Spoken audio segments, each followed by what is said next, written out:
Welcome back to the Strength and Speed Podcast. I'm your host, Conquer the Gauntlet Pro, Evan Preparis. Brenna is not on the call with me this week, but we do have another guest. This week's episode is brought to you by Dry Robe. If you haven't purchased yourself a dry robe, definitely pick one up. They're those big coats you see with people walking around at OCR World Championships, or you see athletes wearing them after World's Toughest Mudder, or if you watch the Olympics, you saw like Michael Phelps walk around in one before he gets in the pool. Such a cool product, keeps you warm. I use mine for a blanket when I'm at home. I use it to keep warm pre-race at races. On relay races, I wear it between laps because it keeps me warm. And then for my pit crew, actually uses it as a sleeping bag when they're at World's Toughest Mudder or Dirt Runner or any of those other 24-hour OCRs I've done in the past year. So definitely go check out Dry Robe. They also have customization options, so you can get your name, you can get logos on the back, and we got some big news coming from them in the future. So keep your eyes peeled, and we will announce that later. Joining me on the podcast this week is Jarrett Newby. Jarrett is the owner/operator of Newbsanity obstacle course located in Binghamton, New York. He was a multi-sport athlete growing up, used to run track, did motocross, a couple other things. High-level 800-meter runner, was top 10 in the nation when he was in high school. Then afterwards transitioned into OCR. He's been doing real well at OCR. Finished top 6 in World's Toughest. Top 5? What was it, Jarrett? I was the 7th male at World's Toughest and 6th male at OCR World Short Course. So both ends of the spectrum somehow this year. Yeah. So, yeah, Jarrett, welcome to the show. Thanks. I'm glad to be here. Listen to your podcast. Had you come up and run the course a couple times, so interested to just hear what's going on in OCR.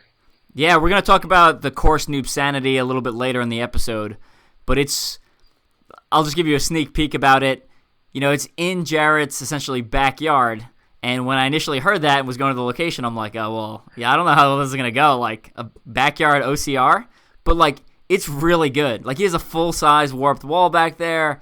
You know, he's got monkey bars. He's got a traverse wall. He's got a balance beam / traverse wall. He's got a rig back there. Like, it is awesome. It is all the quality of a normal series OCR. It just happens to be on his property. And then on top of that, across the street, is the Extreme Ravine, which is another, I would call it a trail race, but with, like, very hard terrain. So lots of steep inclines and descents, and that's what I use for day, 4 and 5 of OCR America?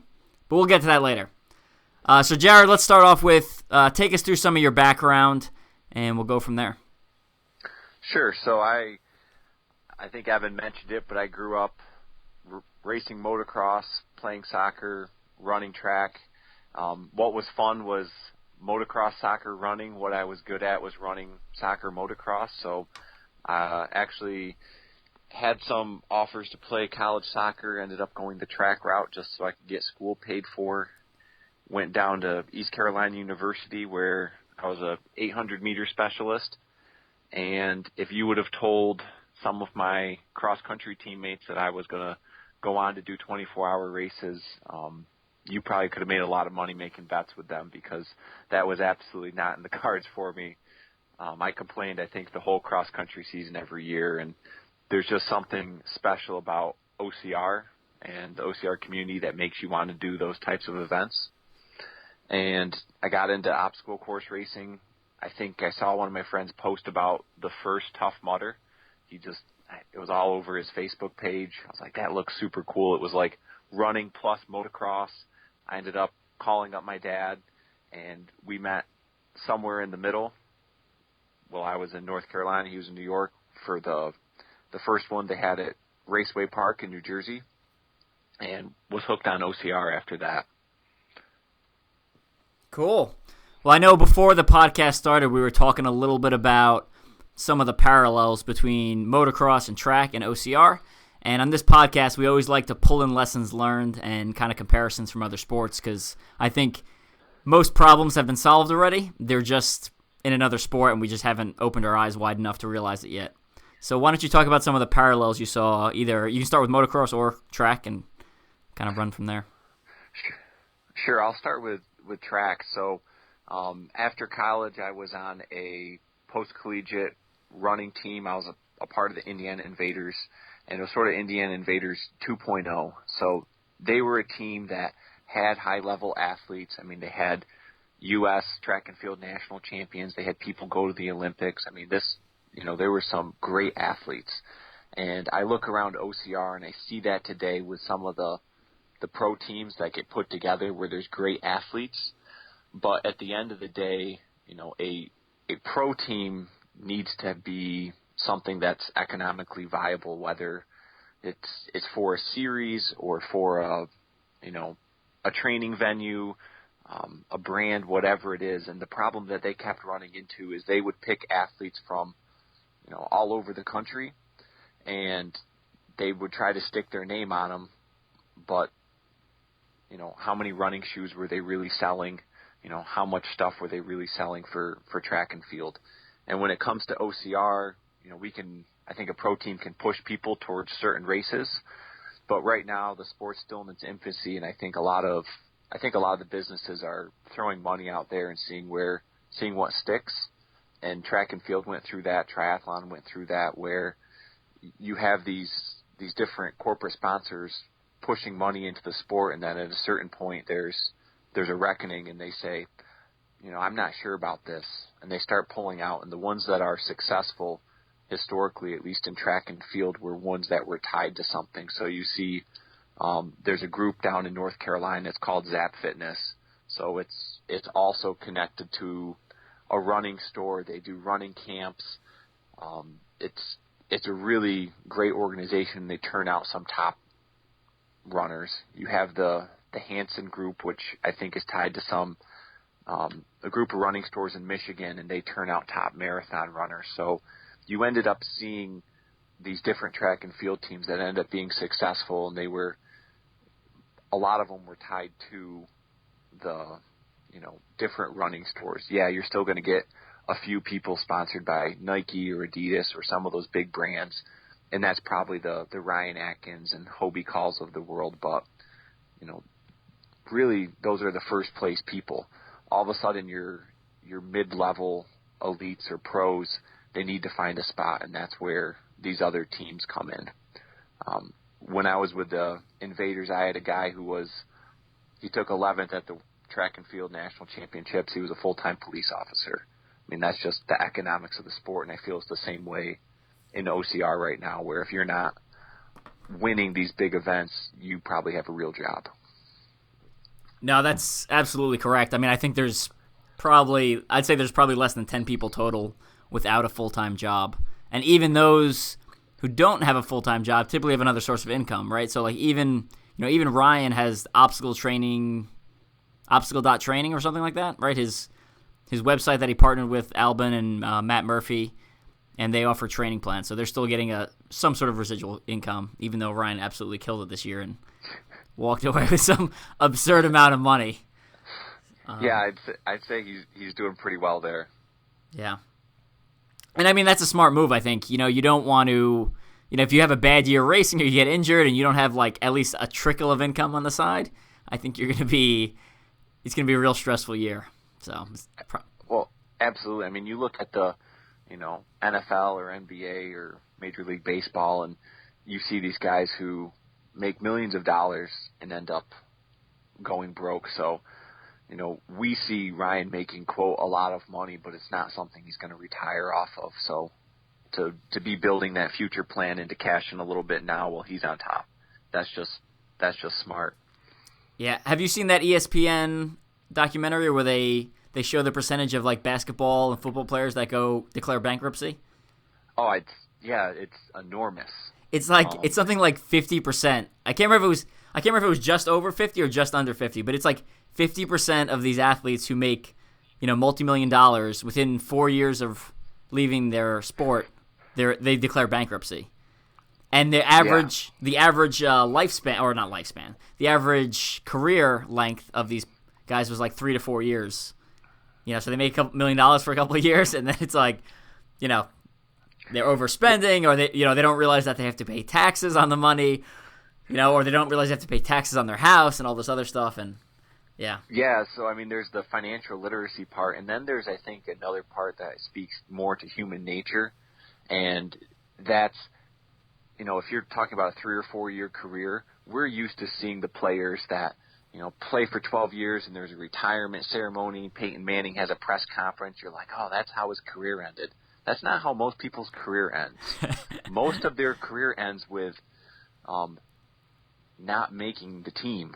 They got cut, they got injured, something happened, and they went from thinking they were going to make another $1 million for the next few years to making nothing, or, playing in the D League somewhere. So, their source of income just gets turned off. And, if you're an athlete, you have to have that mindset that, I'm one of the best.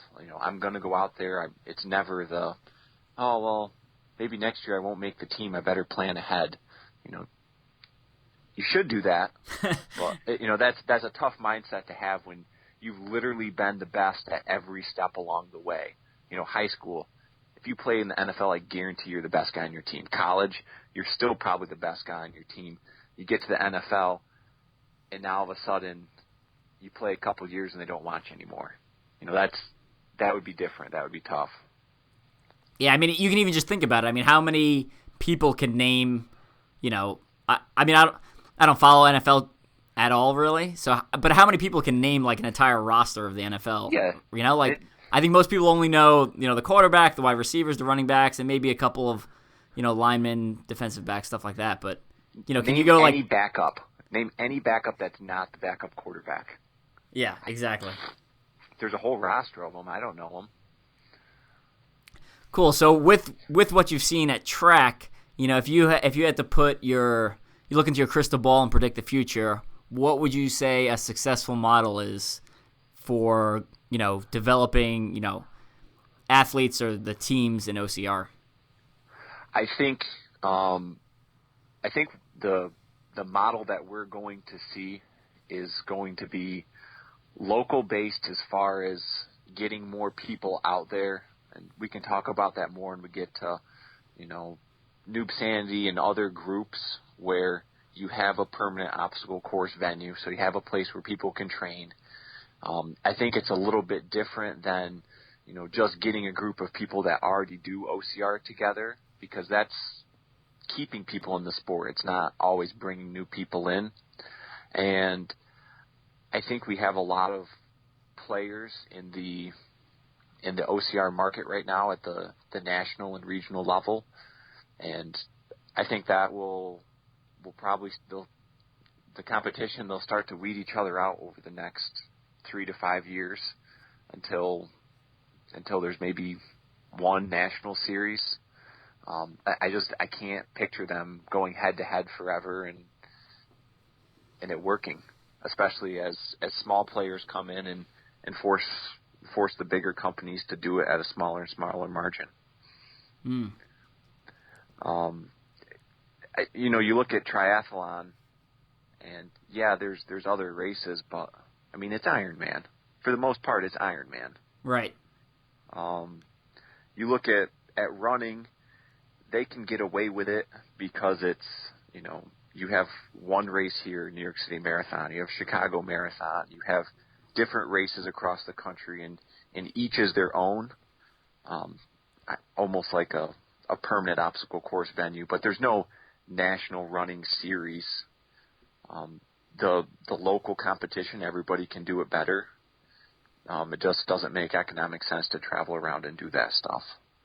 So, you spend a lot of money taking down obstacles every week, putting up obstacles every week. They're just really good at marketing. And to me, I think of, my background in pro motocross. I was a pro motocross race official, and in a way, it's sort of like being a part of a carnival. every week you're traveling to a new spot and you're setting up and you're bringing people in. So I don't know, that's just sort of my feeling when it comes to where OCR is going to go. I think there'll be a consolidation of the number of series. You'll see people continuously trying to pop up and get in on it, but more or less people will go out of business or merge, and we'll end up with maybe a more unified national series and a few local events here and there. Right on. What about let's talk about motocross now. I know you kind of touched on it briefly just now, but what kind of lessons learned or the future of the sport can we pull out of motocross compared to OCR? I think with motocross they do a fantastic job at selling the sport. So when you show up to one of the events, it's entertainment, for everyone there. And the whole day is set up along that. You have practice in the morning, you have qualifiers, you get to watch the race. Every OCR race that we go to, who runs first? The elites, except for 3K World Championships. Yeah, and who's there to see it? Nobody. And I understand that the reason they do it is because they don't want people to get stuck behind other people, but it's actually pretty cool to watch the elites race. If there was a way to make that happen where you didn't have to show up at 6 o'clock in the morning and, wait and go through check-in and not, okay, cool, I saw Ryan Atkins finish. Look, you missed it all. You missed it all because we're already done. So I think that's one lesson learned. And another one would be how they do prize payouts currently at OCR. They do it. They're stingy. They are extremely stingy. And I think the reason is they look at running and they see running as a comparable sport, and they say, okay, if you go to a local 5K, you don't get very much money or you don't get any money. Instead of looking at other sports and saying, what do we need to do to pay out to get people to come to our races? At a local motocross race, what they typically do is, if you race the expert class, you don't get a trophy, you don't get all this stuff because you're there for the money. So as a event organizer, you save money there, but you put it back into the cash purse, and you know what you're getting into, and they typically pay out 1 to 4 or 1 to 5. So it's for every 4 people that sign up, the purse is going to go up a little bit, and they're going to pay back a little bit more. Plus, you get some sponsors in there, and it turns out you can get some decent payouts. And so the prize money actually flexes based on the number of registrations. Yeah. Interesting. Yep. And we're actually, one of our races this year, we're gonna bring that to OCR. We'll do a 1 to 4 payout, and I think it makes more sense. Just with OCR, there is a lot of extra expenses when you think of, how much a nice medal costs, how much a nice T-shirt is. I mean, not the cheapest bottom of the barrel scratchy T-shirt that you can get, but a nice T-shirt. As a race promoter, that costs money, and if you can put that towards the prize money,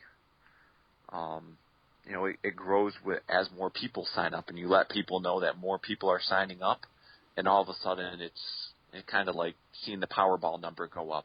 People that normally wouldn't play the lottery go, man, I got to go to this one. So I've seen it happen in motocross. We're going to try it in OCR this year, and I hope some other people hear this podcast and say, that sounds like it's worth a shot. And I think it'll be better for the sport and the athletes competing in it if we try that route. Cool. And it's pretty good input there. Yeah, and I'd say one more thing. It's not the same payout structure that sometimes you see where it's so top-heavy. So you see, is it the toughest 8-hour where they pay out 5? First place is like $5,000, and 5th place is $250. Like, come on. I agree with that. I always feel like I'm not quite first, but I have a lot more seconds and thirds than I do firsts. And I always feel like I get screwed on some of those. Like I've been to I've been to one race where they said, prize for first is $1,000, prize for second and third is to be determined. On race day, I came in second. On race day, they to be determined it was $0 and nothing special. And I was like livid. I was like, mother, come on. So I had that happen at a local race. I showed up and they had this poster and it said cash prize, and they had like a picture of a cup on it, like a trophy you're going to win. I was like, okay, like maybe I can win some money. So I showed up and I won, and they didn't pay out a cash prize, and the trophy I got looked like a shot glass. I'm not someone that cares much about trophies, but the fact they had already stiffed me on prize money made the fact that the picture of the trophy was bigger than the one I got. It was just one of those things that I think happens in OCR as it's starting off, where you don't know what's a serious event and what's not. So you sign up and you go, and you're like, man, that was terrible.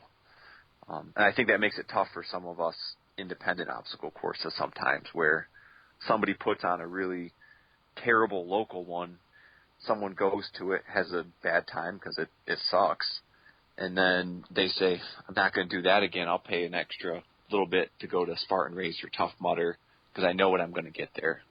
Right. Well, let's dive into it. I know, like I already said, your course is awesome. So for those who haven't been there, kind of describe it to us, and then we'll go into some of the events that you put on throughout the year.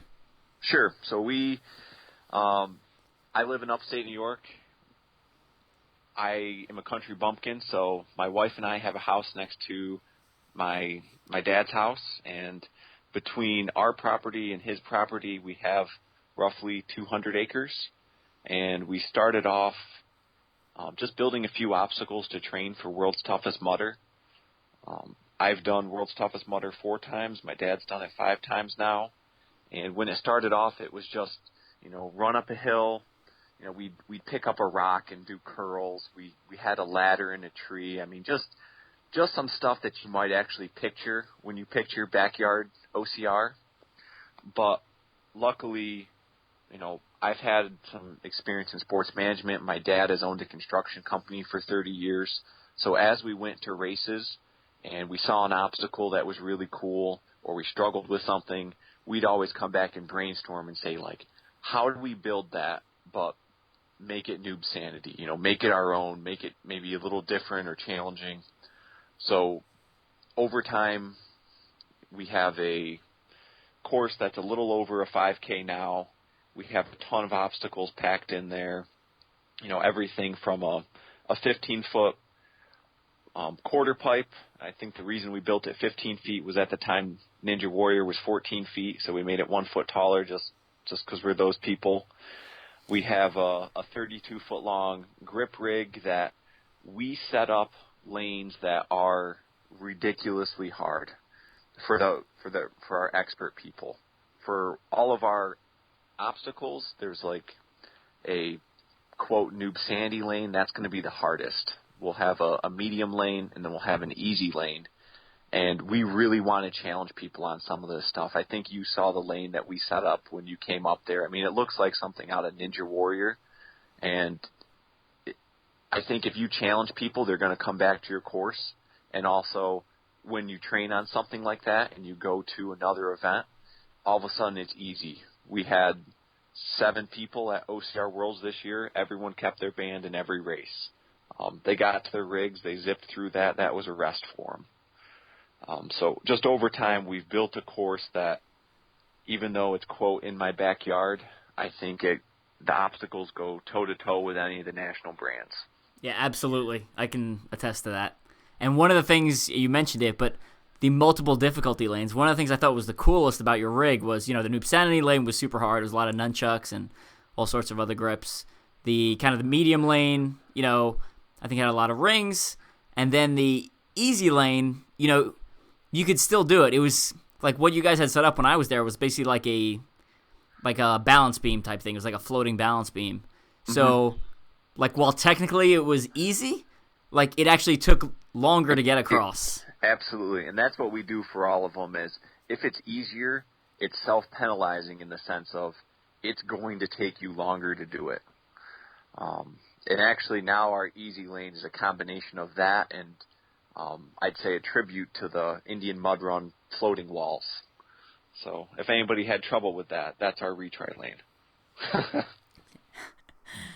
And then even on some of the other obstacles like the walls, I remember you had one of them was like 2 8-foot walls and the other one was like 4 5-foot walls. So there was, you could go to the harder wall and get over it faster, or the shorter walls and you'd have to do the motion repetitively. So I thought that was Absolutely. Also cool. And I think for us, that's not just a, way to make it fair in the race, because I am not a go do burpees person. I am all about trying to make it even at the obstacle, and if not, then some sort of small penalty loop, but definitely no burpees. But I think it speaks to what we do in the community that we've started to build here, and I think what people can do other places and help grow the sport. And by having multiple difficulties, we have our course open for training, on some weeknights, on the weekends. And if you're showing up for the first time and, maybe you just run 5Ks, maybe you don't work out at all, but you heard about this, it looks fun, and you show up and the only obstacle option is to hammer up a 15-foot quarter pipe, it's not going to be fun. So having the different options lets people get acclimated to obstacles. They can try them. They still have that same sense of accomplishment when they do them for the first time. And we're just as excited for them. And as they progress in their OCR journey, they're able to continuously move up difficulty levels till they're at a point where, they're not worried about any obstacle at any race. Yeah, for those of you listening, their quarter pipe had, I think the hard lane had nothing on it. It's just straight up the wall. The medium lane had a couple of short ropes hanging down, and then the easy lane had like a cargo net hanging down a little bit even further. So I thought it was pretty doable, almost regardless of your physical ability, as long as you could, run to the wall, pretty much. So correct, and that's, I think that's good for the sport. And I work with a ton of people that are just getting into OCR, and as excited as elite racers might be, of making it through a super hard rig at Conquer the Gauntlet or OCR Worlds, to someone who's just new to OCR, to make it up, our quarter pipe on the cargo net side, that's a life-changing moment for them. Like, not exaggerating, that's the moment where they say, this exercise thing, I can do this. This is something that I want to do. I want to be good at this. I'm going to do a Tough Mudder by the end of the year, or I'm going to do a Savage Race by the end of the year. And, they're starting to have those little wins. Yeah, you have a great crew, and you've built a great community around your obstacle course. We've had Logan Nagel, number 19 from the selection, previously on this podcast. We got Dan Kosick, who we're going to put on. We haven't actually recorded that episode yet, but we're going to schedule a podcast with him. And then I know you've got some other great athletes. You want to give us a quick shout-out to a couple of them? Sure. So, you mentioned some of the people on the men's side. On our women's side, we have Sarah Korba. She does a lot of Spartan races. In fact, she won the Women's Elite down at Pittsburgh this year. So hats off to her. And she's, if she's not on the podium, she's at least in their back pocket at pretty much any OCR race she goes to. We have Jen Reese. She's another Spartan competitor, and she's in the Masters class. She has enough of those first place wooden plaques they had that we joked we were going to turn them into kitchen cabinets for her. I don't know how many she has. It's a lot. We have Meg Julian. She does she's like the obstacle. She's one of our obstacle specialists, I'd say. She won a terrain race this year. She podiumed at Savage Race, and any of the crazy grip lanes that we put up, she makes it through them. So any mandatory completion races, she's going to be in there. Kept her band at Worlds, obviously. We have Katie Teeter, who will be back this year. She won a women's pro for Battle Frog a couple of years ago. This season, she was out. She had a little baby, future OCR athlete, and she's working right now to get back into it. And let's see, I think we have a couple up and comers just to put on your radar for next year. When they start doing well, I'm going to say, I told you so. So we have a female athlete at our course this year who's signed up for some OCR races next year that I think is really going to turn some heads. Her name's Jarrett, so be on the lookout for her. And then we have a male who is going to be doing some distance OCR races, Jack Kuhn, and he has only done Newbsanity races up to this point. But Evan, I'm gonna put it out there to you as someone to be concerned about. But anytime we do a long workout, he's either right behind me or in front of me when we've done like 6 or 8 hour workout days. Sometimes he just beats me straight up. And I've been trying to get him to go to a race for the last couple of years, but he just has fun training. And this year he's like, yeah, I'm gonna start doing some of those races. I'm like, oh man, here we go. Well, when I went to Newbsanity, I got to meet all the people except for the new ones you mentioned, and I'm friends with them on Facebook and Instagram and stuff like that. And I know like Meg puts out training tips and stuff like that. So definitely good people to look up if you're looking for OCR athletes to give you some inspiration. Yeah, and she even does some online training. She's a personal trainer.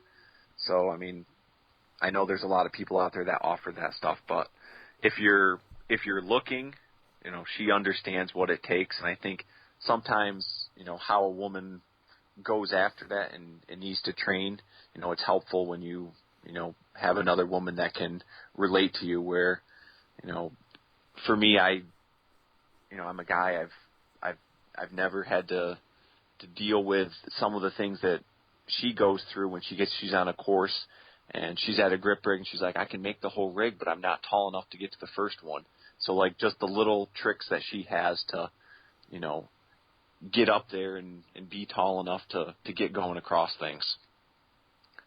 Yeah, no, absolutely. And they have a different way of thinking about it also. When we just came back from the Conquer the Gauntlet Pro Team takeover of Conquer Fitness in Tulsa, Oklahoma this past weekend. And when we were going over obstacle technique, we actually broke apart the women's and men's to go over technique because, I think at least for me, for like guys, I'm just like, well, just get stronger, just like be stronger. Just pull yourself up. I don't understand what the problem is. And they're much better at being like, all right, well, you can't use the support structure on this 8-foot wall, but you can use, there's like a center beam that's, keeping the wall steady. So like you can kick off that, and that's stuff that I typically don't think of because I typically just man over it, right? Yeah, you either jump over it or do some sort of crazy muscle up and you're like, oh, I made it to that side. And yeah. I've actually found, by working with her and working with some of my other athletes, I've become more efficient. And it's really helped me out at the longer races. I found that at World's Toughest this year. If I'm just doing one lap, I'm going to save 1 second by just manhandling through it. But if it's a long race and I need to conserve my energy, by watching them, I've actually gotten better. Instead of, I'll use a wall for an example. Instead of just jumping up and doing like a muscle up thing over the wall, it's more of the jump and roll and flip over the wall, and it's almost no energy. You're engaging a lot of core muscles, and then you're back down on the other side, really without taxing much of your arms, so that when you have the next grip obstacle, which was at World's Toughest, you're fresh for it when you need it. You didn't waste your grip on a wall. Absolutely. I 100% learned a lot of that when I did OCR America, and all my muscles were shot, and I was like, all right, I better figure out how to get over this wall, otherwise I'm going to be standing here for a long time. So yeah. That has to be one of the craziest things anyone has done. So I give you so much credit for that. You showed up, you had already done 75 miles of obstacles by the time you got to our house, and then you cranked out another couple marathons over 2 days. I was tired from a day and a half of trying to keep up with you, and I didn't have to drive across the country in between it. So that's just a whole nother level of crazy. Well, thank you. And then from a personal note, you ran with me pretty much the entire second day at Extreme Ravine. So I was feeling pretty rough that day. Oh, go ahead. Yeah. I was feeling pretty rough that day, so I was glad we had some company. And I remember having a lot of good talks with you on the trail about the future of the sport and some of the stuff we're discussing now. And you recommended a couple of books to me, which I ended up downloading and listening to. The Drunkard's Walk and some other stuff that was really good. So, yeah, I'm a nerd in my free time. So, for anyone listening, that's just a book about statistics and how human nature is to misinterpret randomness in our lives for actual patterns and other silly things, which sounds stupid, but I could relate that to obstacle stuff too. I mean, I think any of the math and science, when you look at how it describes human nature, people make those same mistakes, when it comes to their racing or training all the time. I know there's a lot, like, for example, there's a lot of science behind what we do in obstacle racing or how you train for it, but I think so many people get caught up in magic numbers, where I have to do this many sets, I have to go and do this, and at the end of the day, they end up maybe not working out or not doing everything that they think they can because they've given themselves such a strict and regimented program instead of having more of a simple, flexible program. I'll stop rambling now, but go on. One of the things, I'm going to jump back a little bit. One of the things you mentioned was, a couple of your Newbsanity athletes are just off the podium. And I know you have a pretty funny ritual when you're not on the podium. Sure. So can you describe what you do when you are in 4th, 5th, or 50th place? What I typically do, once everybody's gone, I don't want to steal the spotlight from the people who were actually on the podium and deserved it, but I'll stand like next to the podium where 4th or where 5th place would be, say if it was an 8-person podium, and I'll kind of stand there and, make a frowny face, give a thumbs up, and it's especially funnier when one of my other athletes does make it, so I'll stick them on the podium and then I'll stand off to the side and be like, hey, this is where I'd be. I love that. I think that's such a funny tradition, and it gets funnier the lower ranked you are, but still kind of within visible sight of the podium. So yeah, you got to make sure you're at least top 20, because if not, you could just probably take a selfie in the parking lot and be like, well, this is about where I'd be compared to the podium. Somehow, I don't know how this got started. My other tradition is, I'm not always just off the podium. Sometimes I do well, and I pick up a little bit of prize money, make it onto the podium, and somehow this turned into, I end up buying ice cream for everybody in the Newbsanity group who's there. So someone will Google the closest ice cream stand, and we'll drive there, and I'll buy the ice cream. And I don't know how that happened, but they all joke around. They're like, oh, I'm going to get this kind, Dad. I'm like, okay, that's fine. Like, I want mine with sprinkles. I'm like, okay, yeah. So usually, because of the number of people that come from my group and them not paying out prize money in a way that's even across the podium, usually I blow all my prize money on ice cream. So, oh, that's awesome. Take that, Ryan Atkins. See what 50,000. Yeah, I wonder if $50,000. I mean, he could have bought everybody at World's Toughest Mudder an ice cream. Yeah, so selfish that he didn't do that. I don't Ryan, understand. we're calling you out. We would like our ice cream cone, and so would everybody else who did World's Toughest Mudder. I'll have to remember to tag him in this podcast. I'm not 100% sure that he listens to me, but well, we'll know if we get ice cream or not, right? That's I think true. That's how it yeah. works. I mean, if we get ice cream, then we know he listens to this. Well, all right. I know he's a you've good had guy. some. Yeah, I know you had some other great events at your compound besides just OCRs. I know you do a team challenge, and then you've also done what I've been told is the worst birthday ever. So let's go over the worst birthday ever, and then we'll go talk about your team challenge. Sure. So we do something called Worst Birthday Ever, and it sprung up from being a permanent obstacle course venue. Sometimes people rent us out for actual birthday parties or bachelor parties, corporate things, and essentially in those scenarios, you're trying to make the customer happy. But somehow I came up with this idea. It was called Worst Birthday Ever, and it was essentially you'd come up and have a birthday, and it would be totally free, but I got to pick everything that you got to do. So I finally got somebody to do it last year, and I don't think he knew what he was getting into. I had been pitching it for a whole year, and it was in November in upstate New York. They showed up at 12:01, just after midnight, on his birthday, and essentially I was just mean to him for like 8 hours, and then at the end of it, we do a 5-mile run to a breakfast place near us, and since it was his birthday, he had to buy me pancakes. So it's a free event unless you quit.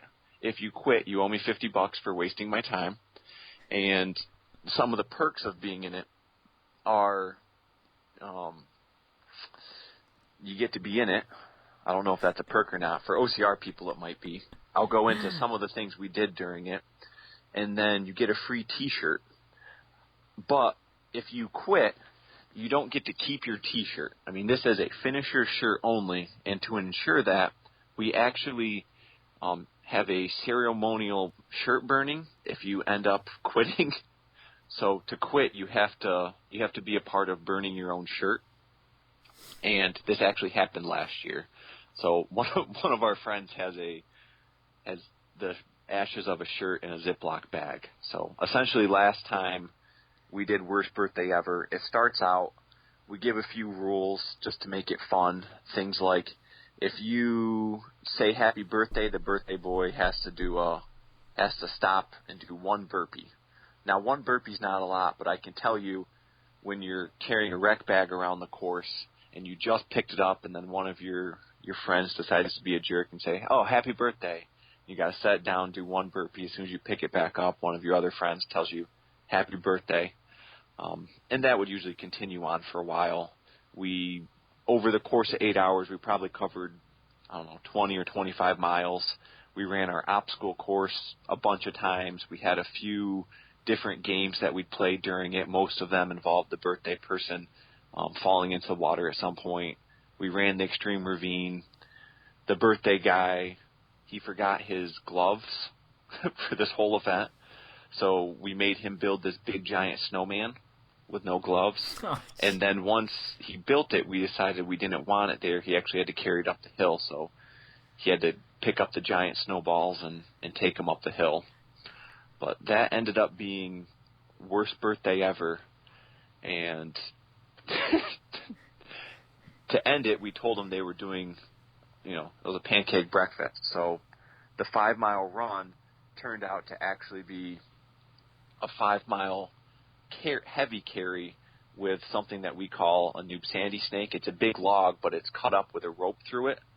So there's more pieces than there are people carrying it. So there's always like a piece hitting you in the back of the head, which isn't fun. But unlike a regular log carry, it goes up and down, so everybody ends up carrying their own fair share. So we start going. There's some big hills, and about halfway, I had my dad pull up with his truck. They were just broken physically, mentally at that point. They see him, and my dad gets out, and he's like, "You didn't think we were going to make you carry this the whole way." Someone's like, "Oh, my, thank God, thank God." They throw the snakes in the back of the truck. One of them looks at me, and he goes, "I was actually going to quit." He goes, I can run, but I couldn't do that anymore. I was actually going to quit. Well, little did he know, my dad pulled up the road about 100 yards, got out, threw the stuff out of his truck, and then said, "There, you didn't have to carry it the whole way." So those were the types of things that we did for Worst Birthday Ever. And we have another one coming up in February. The next victim's going to be one of our Newbsanity members, Ken Carey. And I can tell you that we'll borrow some of the ideas, but we already have a whole bunch of new ideas that I don't want to share right now just because I don't want to spoil them. But afterwards, I'll send some videos to you so you can post them to the people that are listening. And I'm sure if they're into OCR and suffering for no good reason, they'll get a kick out of these videos. So can anyone contact you and ask for their worst birthday ever? Anyone can contact me and request a worst birthday ever. I will tell you, not everybody gets picked. It has to be a weekend that I'm free, that we don't have stuff going on at the course. And just in general,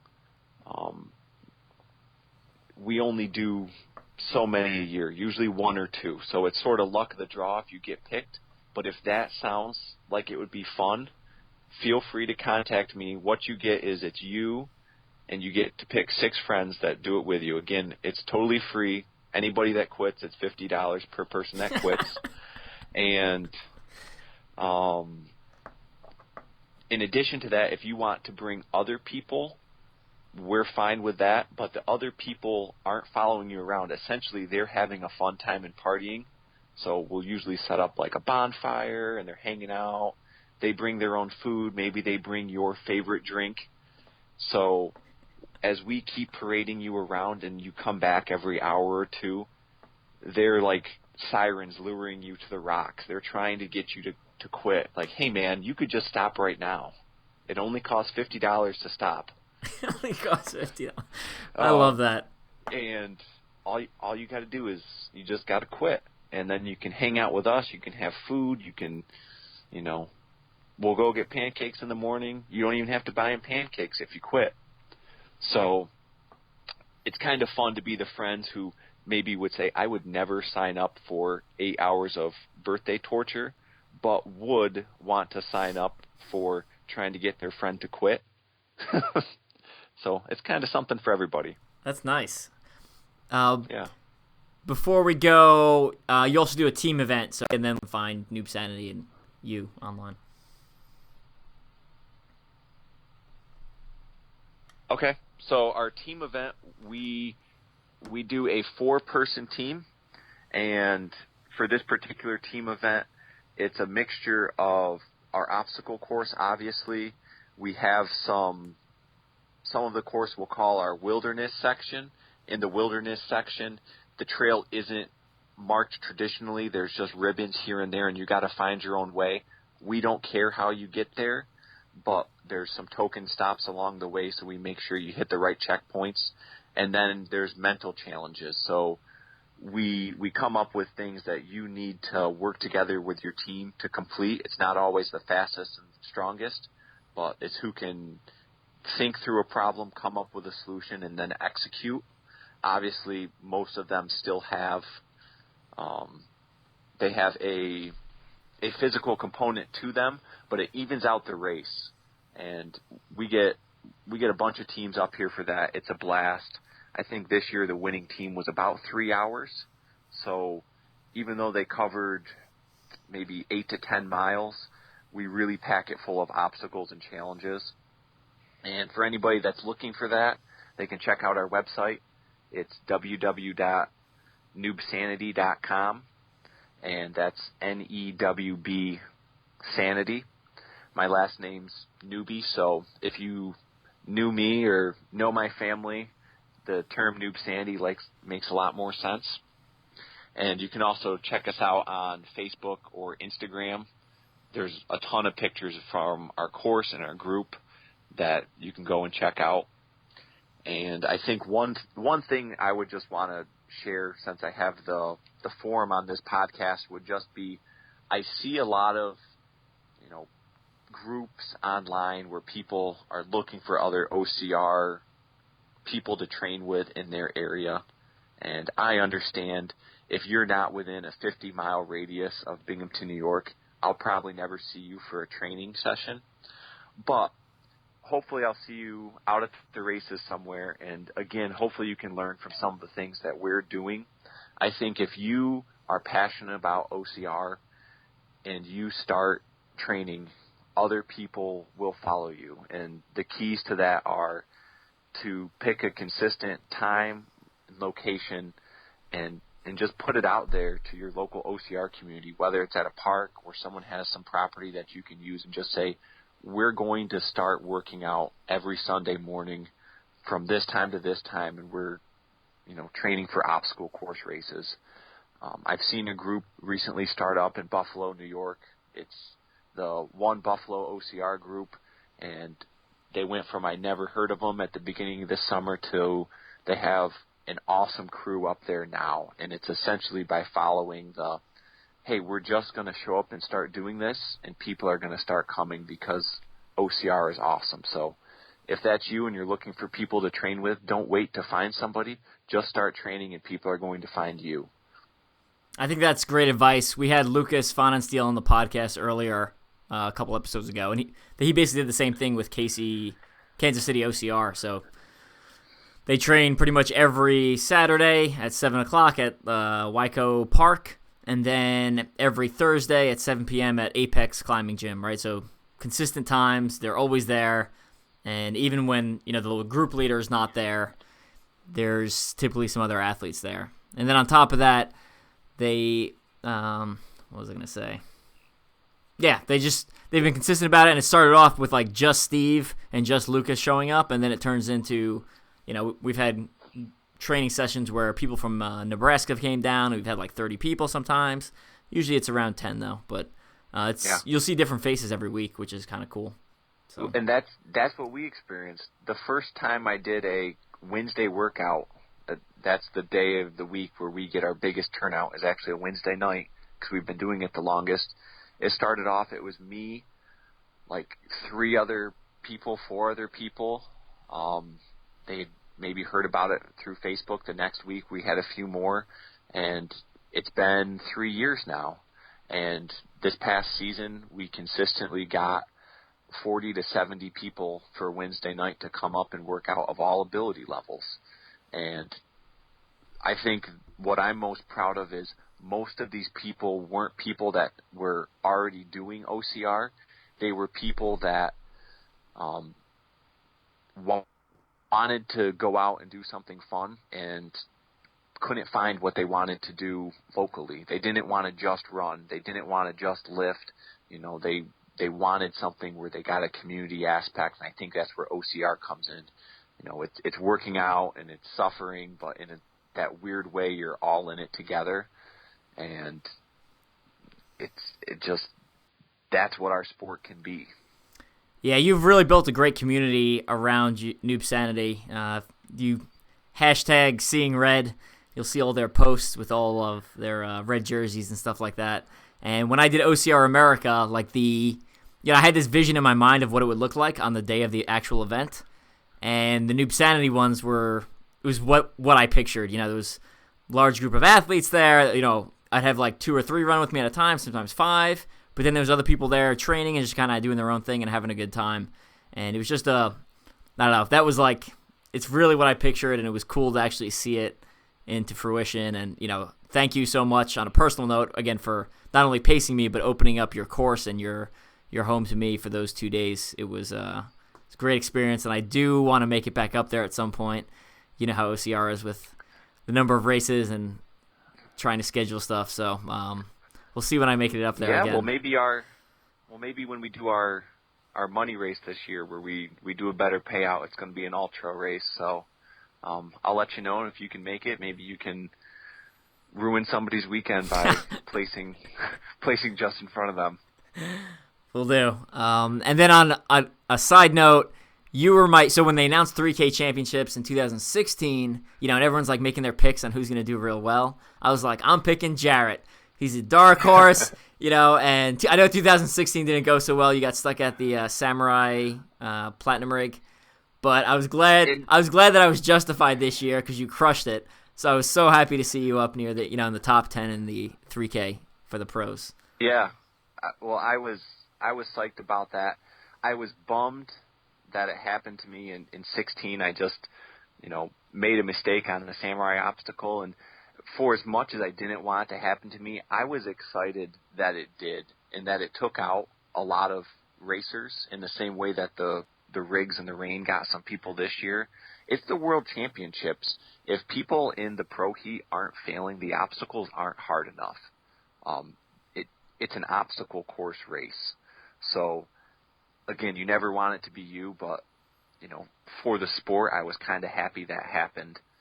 And this year I was glad to be on the side that made it through and put down a fast time, and going to train for 2018. We'll see what I can do.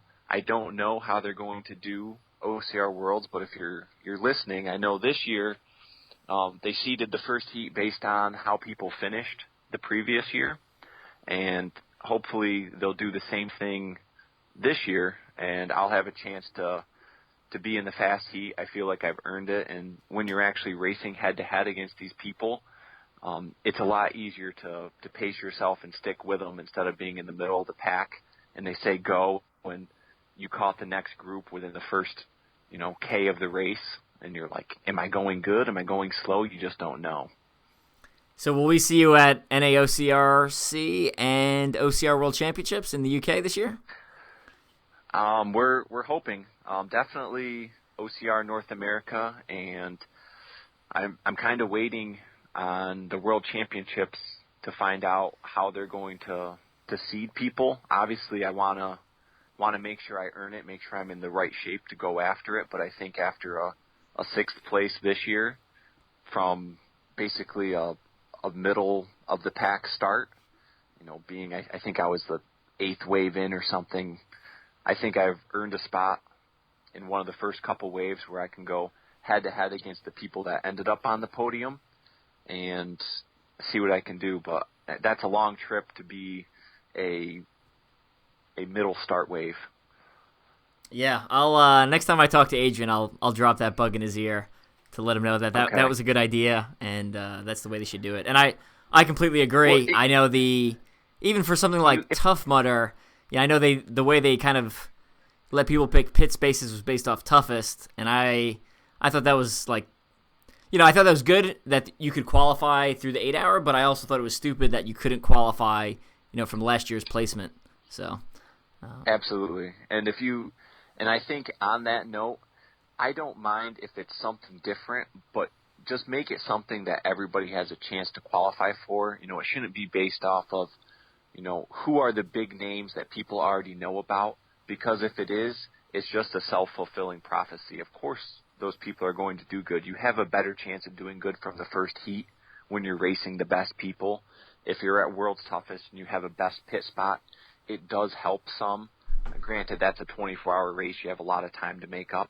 But if you're running a extra 200 or 300 meters in the pits every time, that's gonna hurt you in the long run. Speaking of that, just while we're on the podcast, how would you fix the mad rush to get signed up at World's Toughest Mudder and get the pit space? What do you think of this year compared to previous years? What would you do differently? What'd you like? What you didn't like? I thought having an elite check-in and then a contender check-in and then a regular check-in was good. I think they need to even break it up a little bit more.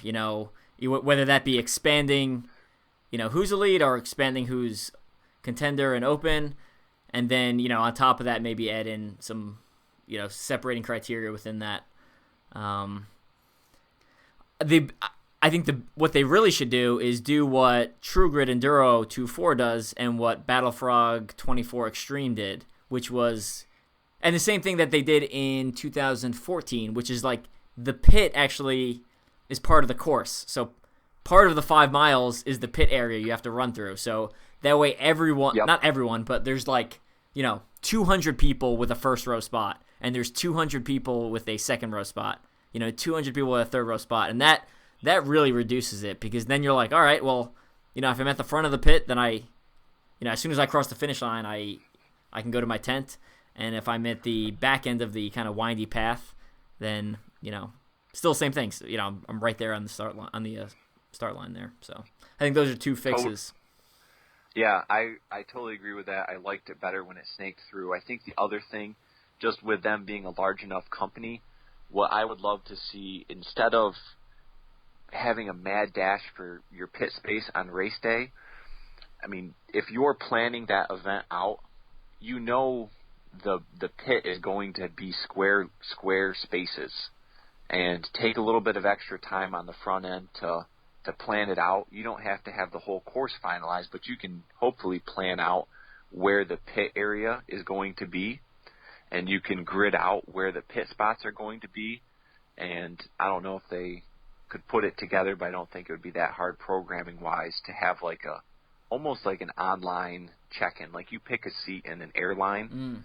Like imagine if it was, hey, the elite people on, August 10th, you get to go online and pick your spot, and just it could be broken out over more time, because I don't care at World's Toughest that I got checked in first. The only reason that I show up an hour early for check-in, and probably everybody else, is they want a better pit spot. So it either needs to be fixed by the way they design it, or try to figure out a different way to get people assigned to pit spots early. So you're just showing up and saying, hey, this is the spot I already registered for, instead of, hey, I just got my bib, let's speed as fast as I can across the desert parking lot so I can try to get a pit spot that's somewhat near the course. I like that online check-in thing. I wonder if it's a big enough problem for them to put that much effort into it. But I don't think it would be that much effort when you think, I don't know if they still use it, but they used Eventbrite for a long time for the back end of some of their registering. And Eventbrite is essentially a ticketing platform. Yes, they use it really well for events. I know we use it for events that we put on just as a way for people to buy a ticket. But I'm pretty sure Eventbrite also has some ticketing built into it, for the concert venues that they work with and some of the other non-athletic related events where having a specific seat matters. So it's already there. I mean, I don't think you'd have to build it at Tough Mudder. You just need to pick the right partner or app to do your check-in, and have the planning ahead of time to know what your pit space is going to be. That's where I would be concerned. Would they be able to do that? I know just with what we set up at a course that is in our backyard all the time, that it's always a mad scramble coming to event day. But I think if they put a priority into that, they would save time and money based on the headaches and staffing that they need at registration. They could probably save money by reducing that staffing and using that money towards a solution like an online check-in that lets you pick a pit spot. You sold me. I'm sold. Sold. I think it's a great idea. I mean, yeah, like you said. Let's tag Ryan Atkins and Will Dean in this podcast. Make sure we get our free ice cream and pit spot check-in for World's Toughest Mudder. Yeah, it's not that hard to. I mean, the big thing would be to make sure the online grid you create is matching the actual reality on the ground. That's like the hardest part. Could you imagine that shit show if everybody thought they had a spot and then they showed up and it was totally different? Yeah. So, I mean, I guess we'll see what Atlanta looks like. And if you're listening to this and you do World's Toughest and they don't do that this year, start putting it in the survey, because I think that would be cool. And because I know they read those surveys. So, yeah. Keep hammering it home, and you complain long enough, you're the squeaky wheel loud enough, eventually someone listens. And, I think you've seen World's Toughest Mudder grow already, right? We went from, it was like, I don't know how big the first year was, but it's been growing a little bit every year. And this past year it was 1,600 athletes. And you can see the course, you can see the changes in the course because there's so many people. Instead of just doing the first hour obstacle-free, they did the first hour completely obstacle-free, and then they started like a rolling start for the other obstacles. And the reason for that was just the number of athletes on the course. They didn't want lines, so they adjusted how they run business. So the sport's still new at 6 years. or seven events into World's Toughest, I'm sure we'll, in 10 years it'll look very different from what it does right now.